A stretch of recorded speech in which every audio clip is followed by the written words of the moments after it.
Hey everyone, and welcome to Startup Savants. I'm Annaka. And I'm Ethan. If you're a returning listener, welcome back. And if you're new, this podcast is about the stories behind startups, the founders who run them, and the problems they're solving. Today, our guest is Juan Andrade. Hey, welcome to the show. How's it going today? It's going well. Thanks for having me here. Of course. I'm pretty sure I could just listen to you talk all day, and I'm sure you hear that all the time. So I'm definitely excited to hear everything you have to share with us. Can we start off, would you tell us a little bit about how Rebank got started and the problem that you're solving? Yeah. We got started after I lived through the problem that we want to solve. So what we say now is we help companies control their spend.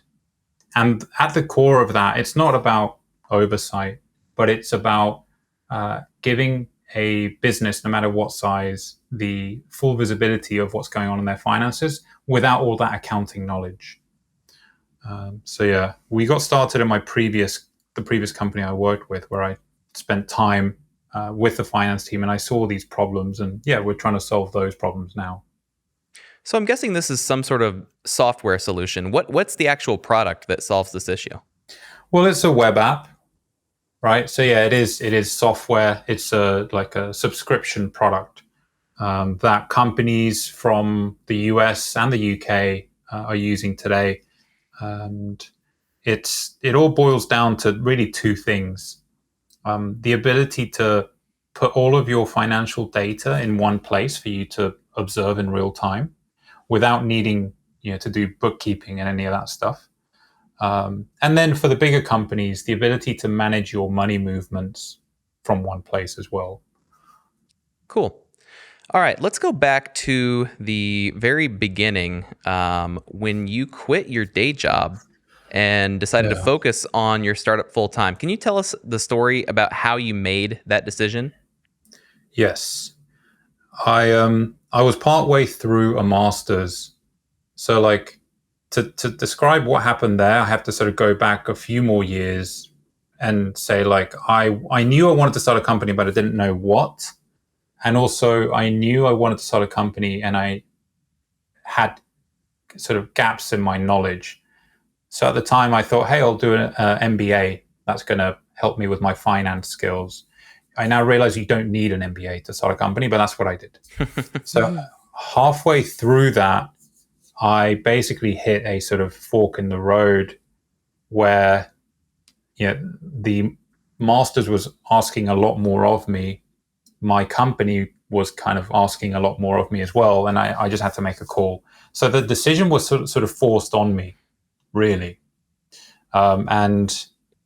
It was the easiest decision to make. I don't know why, but it just was. It wasn't like I sort of designed the decision in the moment. It all kind of hit me, and I had to decide. And I was like, well, let's go for it. If not now, when? So Reid Hoffman always says, the only degree that you have to explain away is an MBA when you're a startup founder. So is there any part of you that wishes that you had finished that, or was it just, were you being pulled so far apart that you were going to get ripped in two? So I did finish the master's, but I think the Bay Area doesn't like MBAs, and I let me give you sort of the MBA's perspective as to why. Those 2 years, those 18 months, you basically fall under the false illusion that you understand capitalism and that you understand businesses and how they work inside and out. But it's all theory. It's so academic. Right. So when you come out of it, you just feel like you could do anything because you've seen how Patagonia did their thing, and you've seen how other companies did their thing. You've read all the Harvard case studies and whatever. That confidence is great because it drives you forward, but you have to start from zero in your next thing.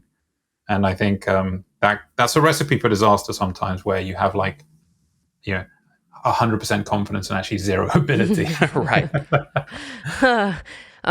And as far as your target market for Rebank, it's pretty niche. I believe startups that are post-seed but pre-Series B How did you define that market?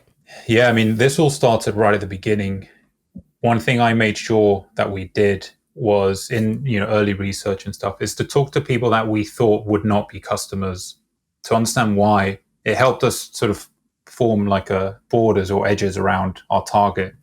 So yeah, right now it's 25 or more employees, Series A onwards, some complexity in their finances, and that's a detail. But yeah, we learned that by actively seeking companies that are way too big or way too small and understanding their finances. So yeah. Yeah. So in that situation, you have this solution that really has to fit nicely in their existing structure, or else it's just not useful. Yeah, exactly. And we have a view of how finance evolves from like when it's one person to 30, and we use that knowledge to shape what we say on our website, what we build. But there's always a bit of translation required. Customers aren't very good at telling you like what they really need. There's always some. So like, yes, we've learned a lot about that, but yeah, we're always tweaking. Yeah. Okay. So based on those conversations you had, do you have plans to expand your target market going forward? Yeah, of course. One mistake that we made was to not really define this very well. And we just kind of said anyone really, it works for any founder or business. The way we want to expand it now is going up market, where the complexity really is. So the challenge we have is we want to keep it relevant to founders because that's where finances begin. But we're building features that are, that bigger companies, will pay more for and use more often. So yeah, we are moving up into that space.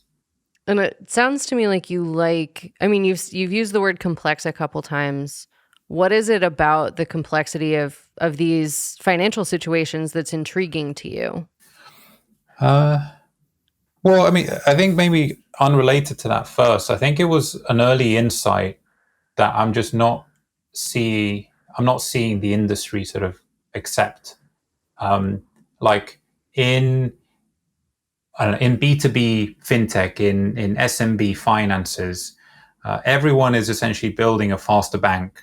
And there's players in the US and the UK doing this, in Europe. They're following the same banking model, or they're building a faster version of Amex, right, with more reward points to entice you. These are the two basic models out there. And what I think is a very important insight is that they both have their sort of limit, because every successful business will always have multiple tools.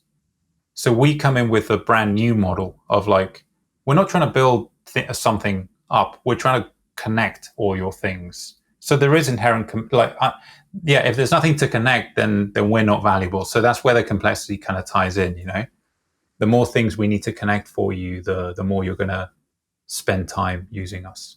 Yeah. And so for the clients that don't sign on with Rebank, what have you all identified the obstacles that's preventing them from doing that? There are two obvious ones.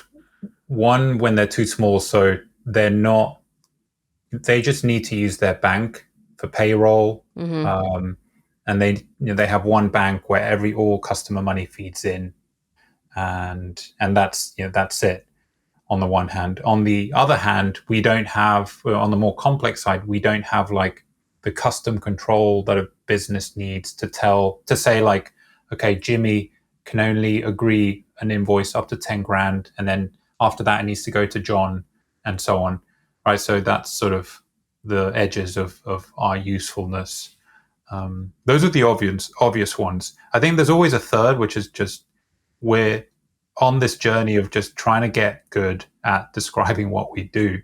That it's an evolution, and we started off being mostly wrong about how we describe the value proposition. But yeah, we slowly get better. Yeah. All right. So one of your stated goals is, our plan in the next 5 years is to make it possible for startups to operate without a CFO. Is this basically saying that early stage startup finances are simple enough to be replaced 100% by software and banking? Yes. And like, let me give you the sort of philosophical answer, which is easy and not very satisfying, and then maybe something more tangible. I want them So both. I love it. so the sort of unsatisfying answer there is that generally we underestimate what is going to be possible beyond 2 years. And if you think back to 10 years ago, how basic tools were, what we thought was beneficial or value add. It's so much easier to build products now that we can add more on top of things and more quickly. So there's that part of it, like because we will just be able to automate more. And it's unsatisfying because it's like saying because AI, which is not great.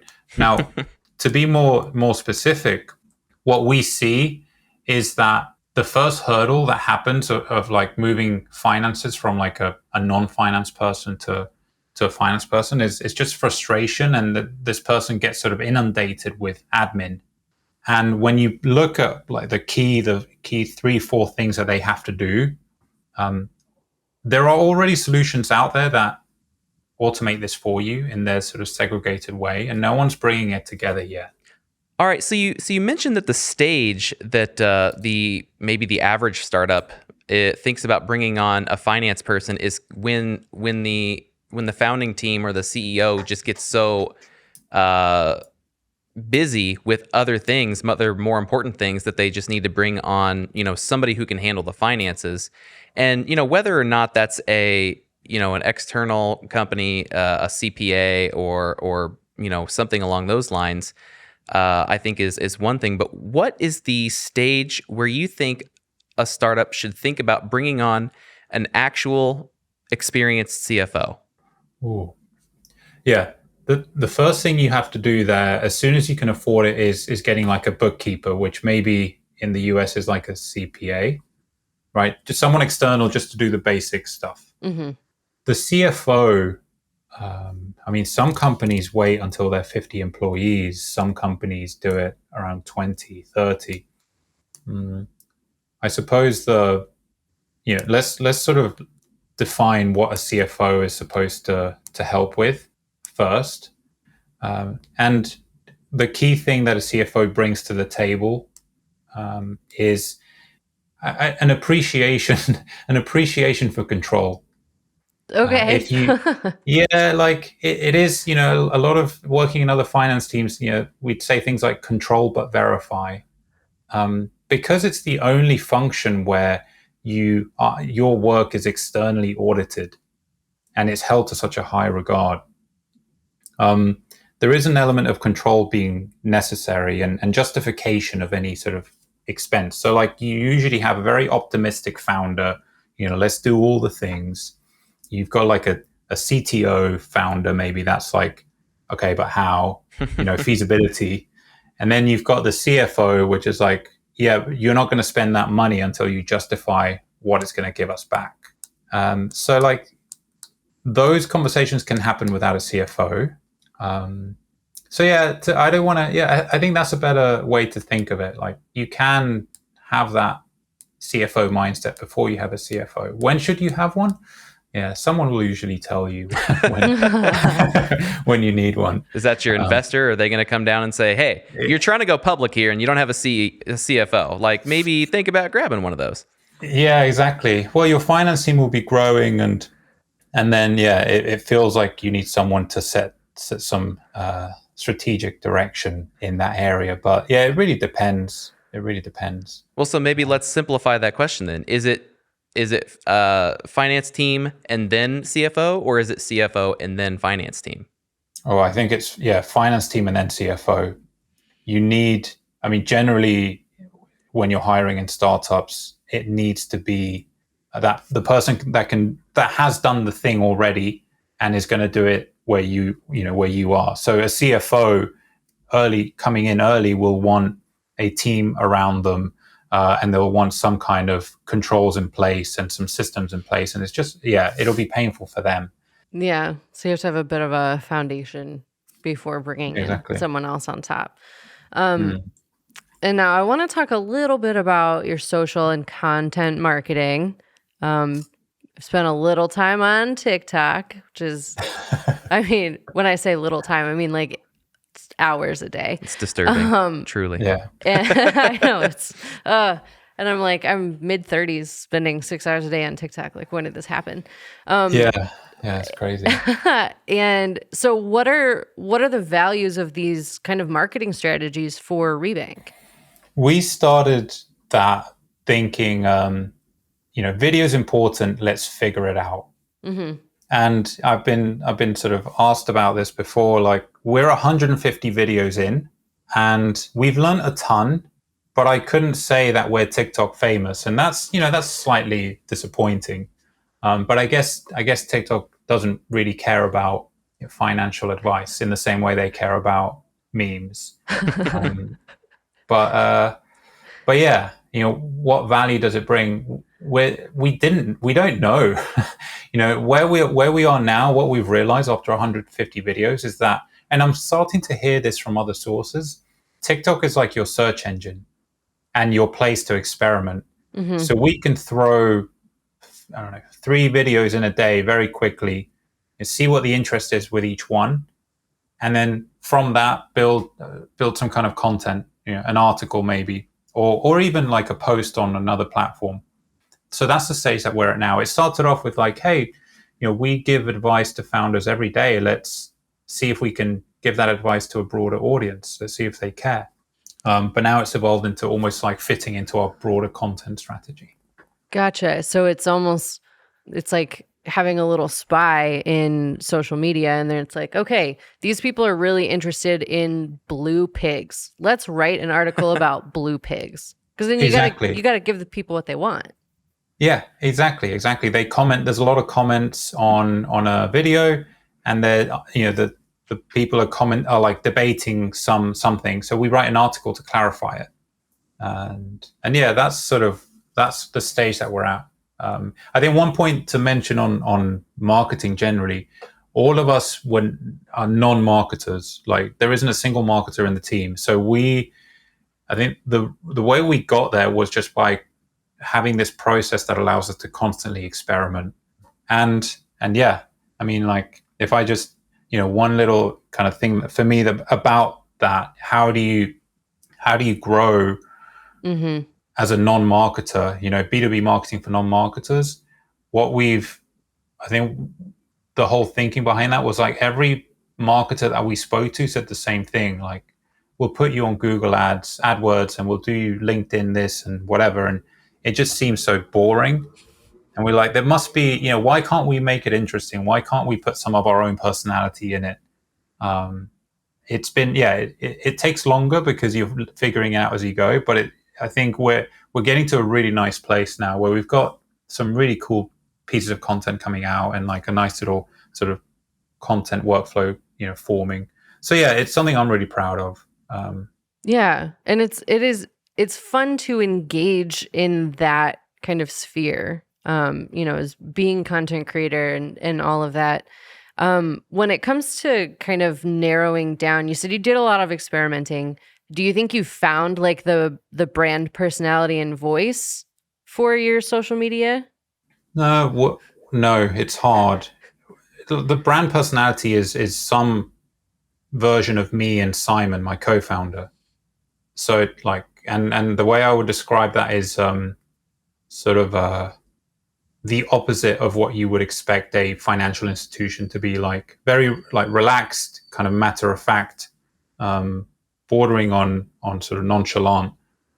But when you have to hand that over to someone, to a community manager, there's a little bit of a translation thing there. But yeah, me and my community manager are talking like every week about how we kind of tweak messaging and the tone. But yeah, that to me is always an ongoing thing. There are some times where he posts something, and I'm like, Jesus, Frank, it's like you were reading my mind. And other times I'm like, no, please never do that again. so yeah, it's always like that. Yeah. It's like when you're like scrolling Instagram like before bed, and you're like, oh no, what is Yeah. that? Yeah. Start reining in the social media managers like, no. Yeah.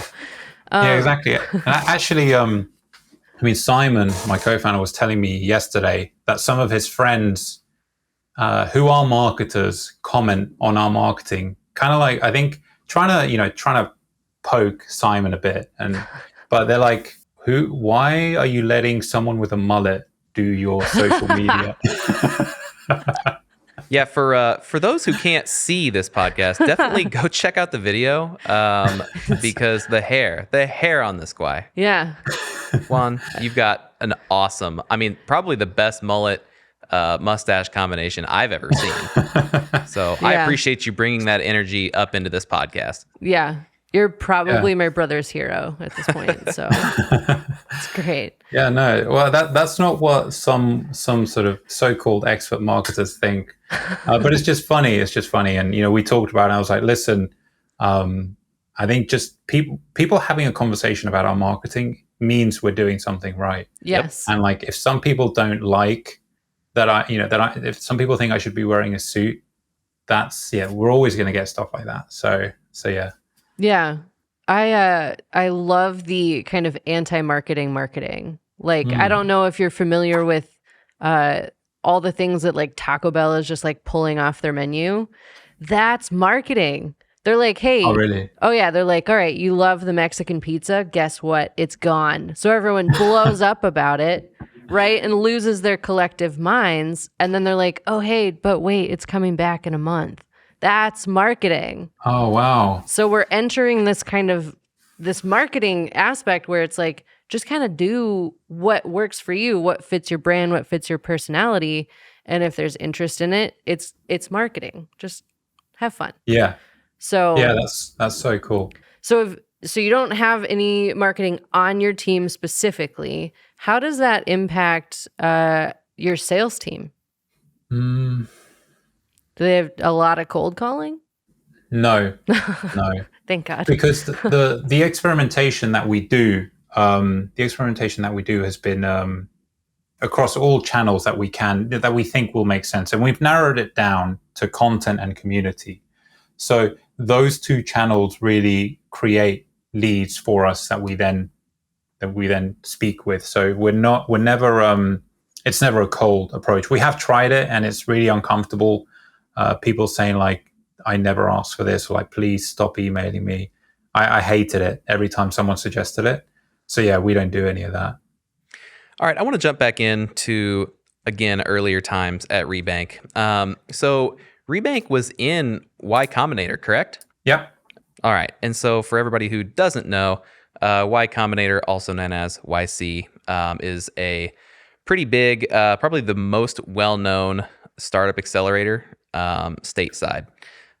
So jumping back in now, when I read your story, it seems that you didn't make YC the first time you applied.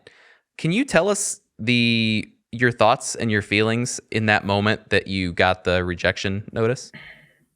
Yeah, it was it was the thing that very, very clearly separated our time in the US, because everything before then was like a Rocky montage. Wake up in the morning, go to the park, go for a run, get healthy, practice.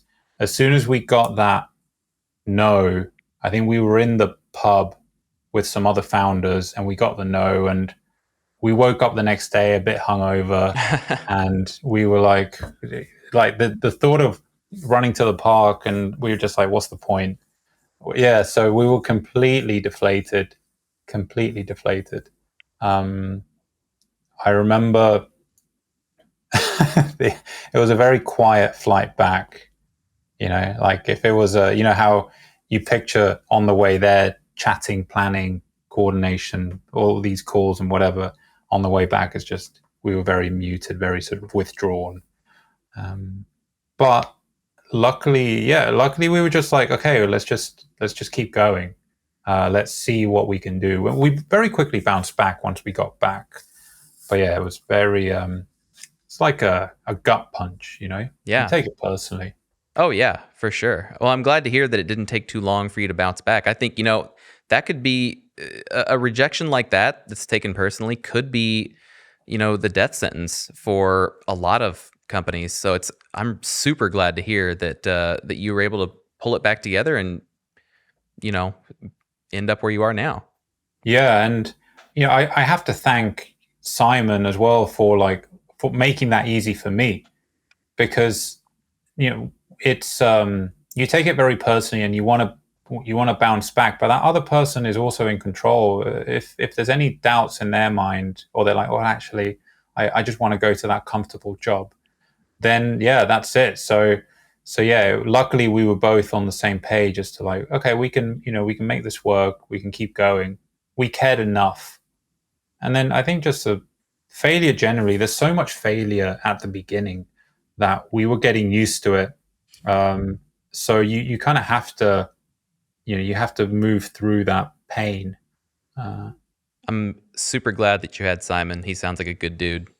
Was there Yeah. was there any pivot that you made there, or was it just like, okay, we just need to get back to work on what we're working on and make it work? At that stage, there were no pivots. It was more about showing decent traction. We happened to write an application that was unique for the time, with what we were doing. There was new regulation in financial services, and we were one of the first startups to be like regulated with this new thing, et cetera, et cetera. So it was unique, and it probably piqued their interest, but we just didn't have enough sort of points on the board. So that's what we focused on. We finished getting our licenses. We got some, what I loosely call customers, at the beginning, just like begging people to just create an account. And yeah, with that, it was enough for the second interview. So yeah, let's talk about that. What was the difference between the application the first time and the second application in 2019 when you were finally accepted? Well, on the practical side, we updated one of the partners every month. We'd send a quick update, and I'm now used to it, but like sending an email and someone just ghosting you is pretty common as a founder, because you're always trying to get things done that are sort of a little bit crazy, or like you're asking always for a little bit too much. So we did that anyway. We're like, look, let's just update them, and they at least I'm sure they'll read it. And we did some like, we made sure we could build as much as we could and so on. So all of that practical stuff was working, so that when we got there, we were like, okay, this is what you told us, and this is what we've done. And from the research that I'd done about the partners and what YC likes, I mean, it's obvious now, but like, I just felt that would show them that we were really serious about this. But of course, when you go into a meeting the second time round, you're just a bit more comfortable. The first time, and Simon doesn't like me sharing this, but like the first time round, Simon almost fainted. And we were sitting down. We were both sitting down. We practiced our like spiel for hours and hours every single day. And they were firing questions. It's like a 10-minute interview. They just fire questions at you.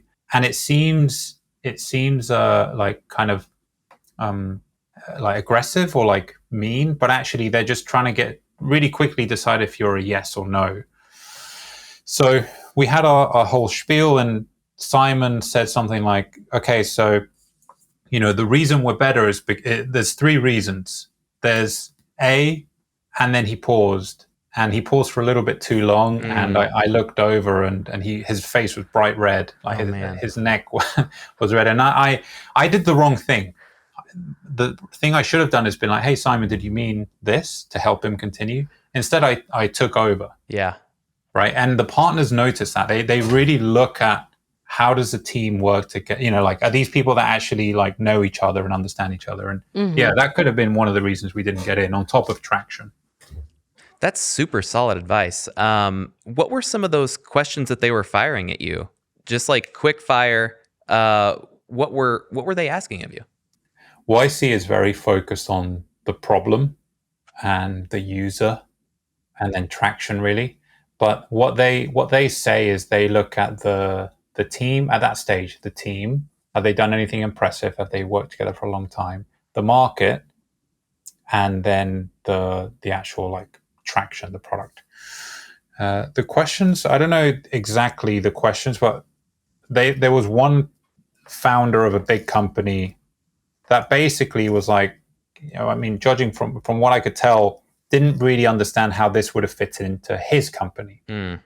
So he was asking questions like, oh yeah, but doesn't the CFO just have this?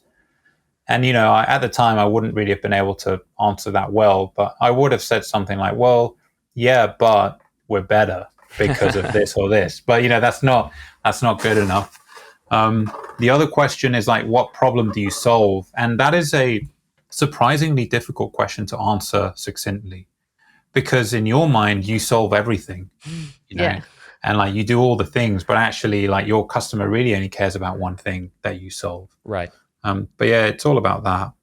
So now that you've been through the program, people talk about all the collaboration, the networking, the opportunities at Capital. What do you think that their biggest value add is, and do they live up to the hype? I have nothing to compare it to other accelerators, but all of those things are true. I'm in a bunch of different WhatsApp groups with founders from LATAM, because I'm originally from South America, London founders, fintech founders. And if you're in certain parts of the world, you already have that network, that tribe. But I didn't. I grew up in a small town in the UK, and before that, traveled in different parts of the world. All I knew about entrepreneurialism is my grandmother like ran a hairdresser's salon, and my dad was like in catering. He kind of built a business which failed. So I didn't really understand all this tech stuff other than what I'd read. So yeah, they do give you that, where every day we're talking about like, boring company stuff, like, oh, how do you do this document? Like an employee needs this share options thing, and we're just giving each other advice constantly. And yeah, there's real comfort in that when you can talk shop with others. Without that, it's I don't know. I think it's undervalued. Like, it is so difficult if you're just isolated in a small town trying to build a startup in the way that you see startups being built, because you have no one to talk to. So yeah, it is valuable. The capital side, demo day is like the highest leverage that you can have as a founder on investors, and that's how they design it, right? They throw 1,000+ investors at you. You only have 2 minutes, but that's all you need, really. And yeah, that's why investors hate. They call it the YC valuation or something. Like, every YC company, the good ones will always raise at like double the valuation that a typical company at that stage should. Obviously, that's great for founders. So Yeah. That's pretty wild. So, I mean, going back to kind of your background, you didn't grow up around a lot of entrepreneurs. Where did that drive come from to then be an entrepreneur yourself? there's always there's so many things that I could probably pick from childhood, from growing up, and that I'll never truly know. But my understanding now is that I think one of the earliest memories is about me listening to my dad telling me how he invented the radio alarm clock. And like, this whole concept of invention was then born in my head. And I started like drawing. I thought I invented picture in picture when I was like 8 years old, because I drew a little diagram. Like, we had one crappy sort of CRT TV. Yeah. We couldn't afford anything. I was like, wouldn't it be cool if I could watch 2 like cartoons at once? And I drew it all up, and I thought I'm creating something. So yeah, like, invention seemed fun. But then I think, then I fell into the sort of that content marketing sort of waterfall or lake of all this startup stuff. Moving to London, was really when I started going to startup events, and I was just fascinated by people just being like, yeah, I'm going to build this thing, and like we've just raised 2 million. I need to hire people. All these little stories, and I was like, that sounds really cool. It sounds much more interesting than my job. I wonder how I do that. So let's talk about that for a second. This is supremely interesting to me, since I also grew up in a small town. The company that I founded, it stayed fairly small up until the point that I sold it. But what you're doing and what all these VC-backed companies are doing, they're not solving small problems. So you were from a small town. The experience you had with entrepreneurship was at, Granny's salon.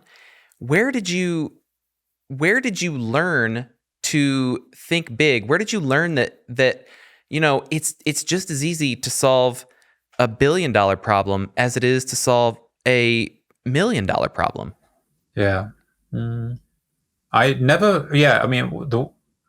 framed it as like, I did what you're saying, like I genuinely didn't understand until very, very late on. And it's a really important thing, like whether you're building a $1 million business or a $100 million business, you're going to put all of you into it, and it's going to consume pretty much all your time, right? I didn't understand that going in, but luckily I had people around me with the masters, right, quite late on, that were teaching me these little nuggets. And the masters I did was like more of an international one, because it was in London Business School, so it had these like Russians and Kazakhs and like French and all these different people telling me about their life experiences. And actually, yes, the MBA maybe gives you a bit too much confidence, but I really did learn a lot from those people, that group. I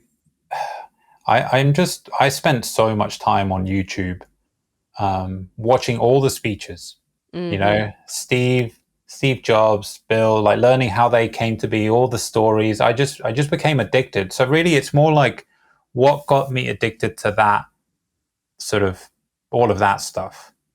Why startups and founders and not, like, I don't know, investment banking? And that I don't know.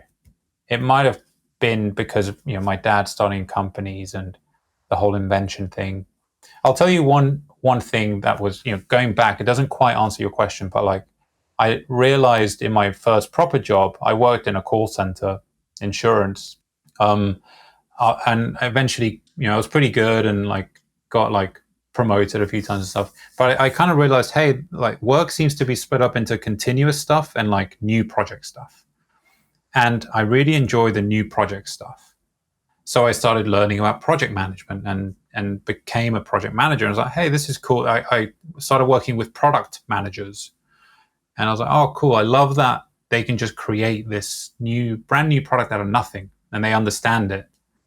So it all kind of evolved, really. And yeah, so it was like there's nothing deliberate about sort of the early parts of my journey to here. And that's why it probably took so long.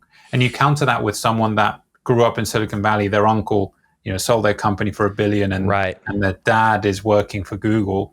They're like shaped to, when they're 19, they're going to drop out of Stanford and they're going to have this amazing like YC company, and they're going to be like, that's a very different path. That's like the opposite of maybe what me and you, went through. Exactly. And this has always been something that I've been searching for this answer. I think, maybe it's different for everybody, but it really sounds like, just like what you said, that, the situation that you and I came from, and I'm sure that there's plenty of differences in, our early situations, but that it's like you need somewhere to find that permission to say, okay, I can solve a bigger problem, or I can put more work into this, or I can actually go raise money. I don't just need to make some little bootstrap company or something like that. We can really go out and make something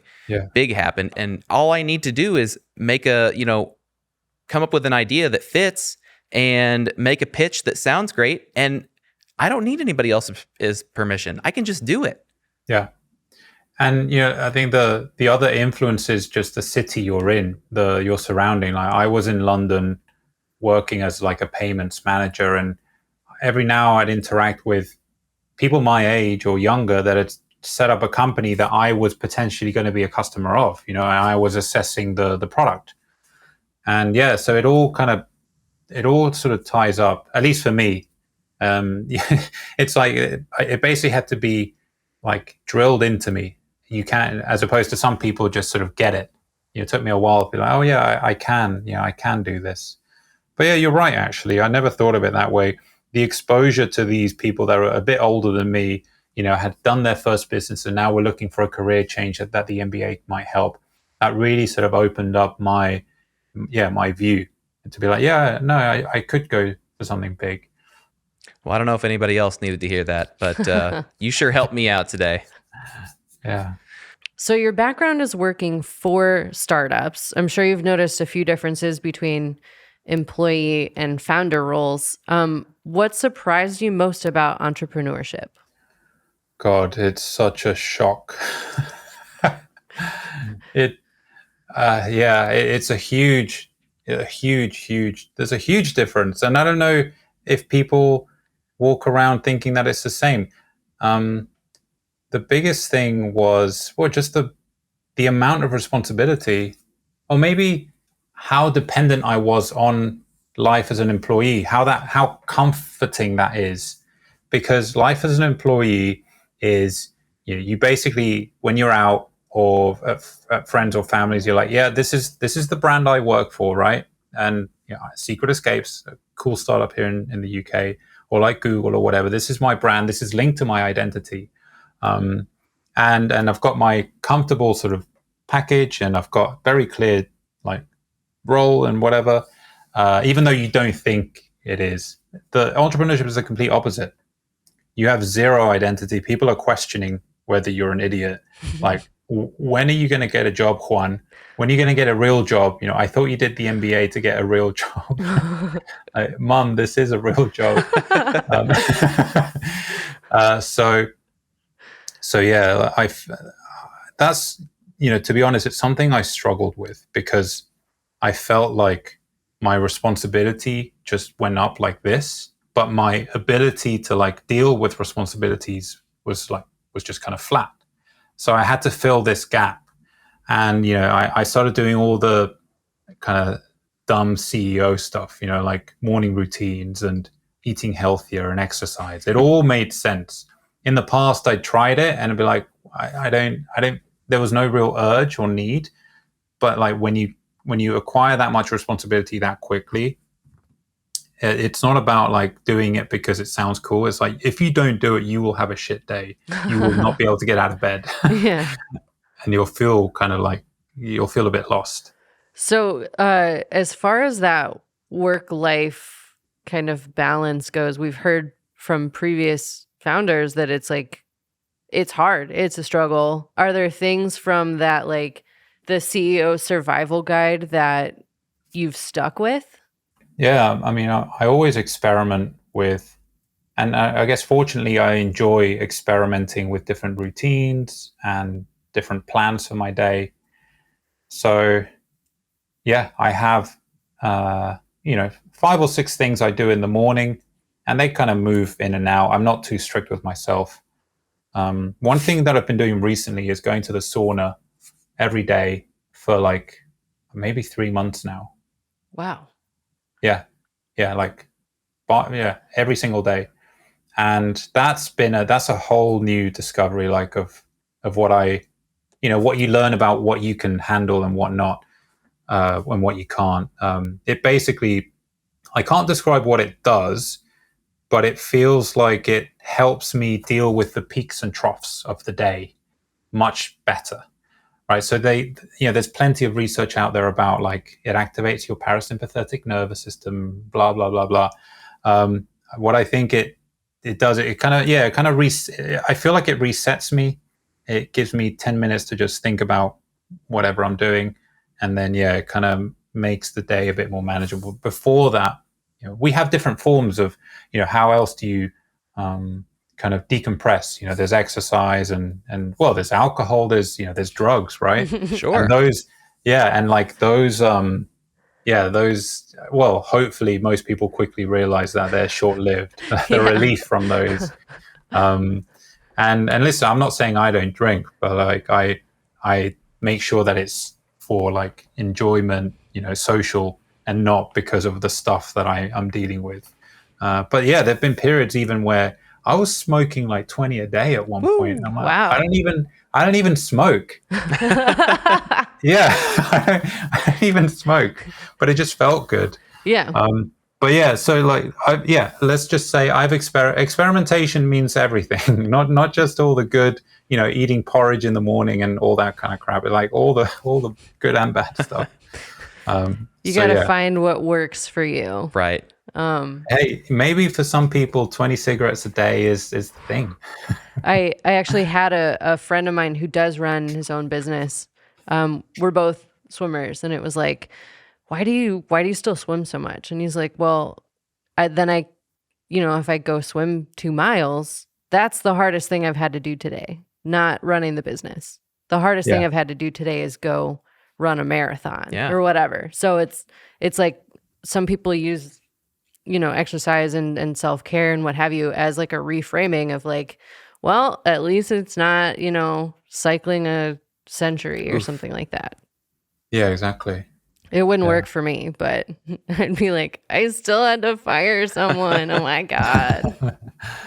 Yeah, you can't avoid those actually when those difficult conversations, firing or keeping someone on or whatever, they're always hard. But I find that it's hard up to you do it. Once you do it, it's like, okay, that's cool. But it's the lead up, all the anxiety of like what might happen, how they're going to react. Mm-hmm. So yeah, I'm with you there. I think maybe you should bring people to the sauna where you can fire them. By the time you get up to 180 degrees, they're like, you know what? That's fine. I want to be done anyway. Exactly. I'm out. Yeah, get me out of here. I'll try it out. I'll let you know how it goes. Cool. Awesome. I expect a full report. All right. What is next for Rebank? Well, we are about to launch a brand new updated version of our product. For the people that think about this a lot, it means synchronizing into your accounting tool. It means paying invoices just by uploading them into Rebank.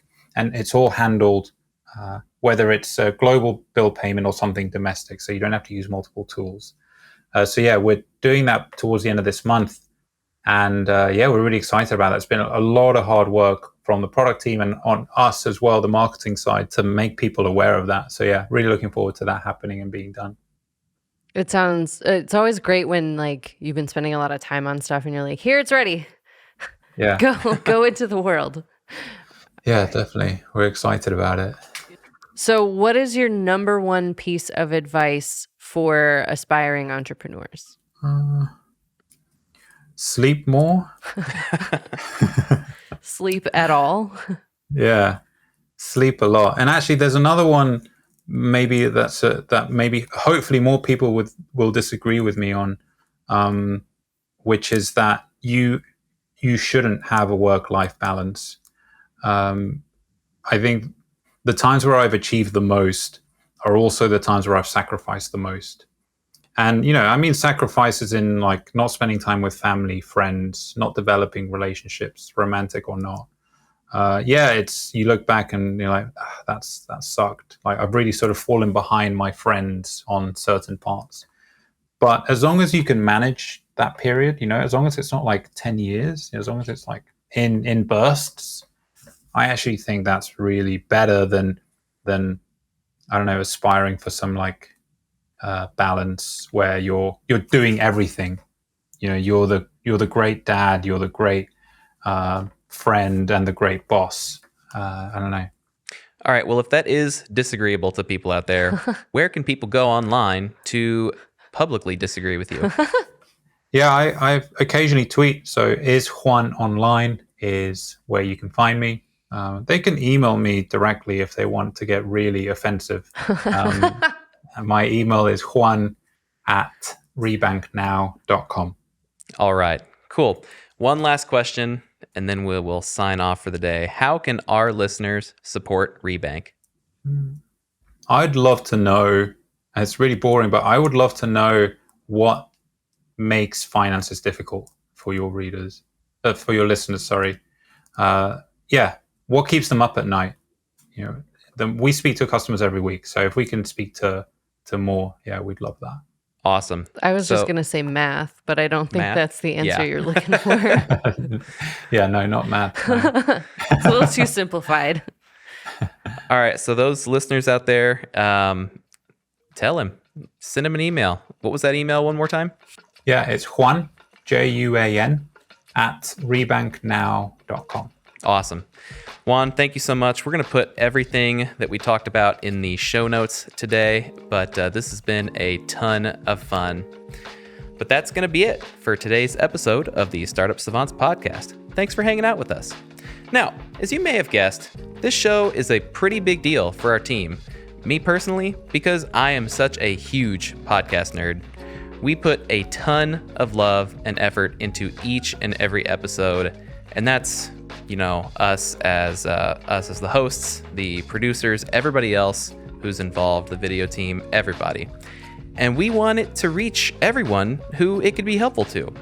And that's where we could use your help. So if you enjoy the show, chances are that you know somebody else who would enjoy it too.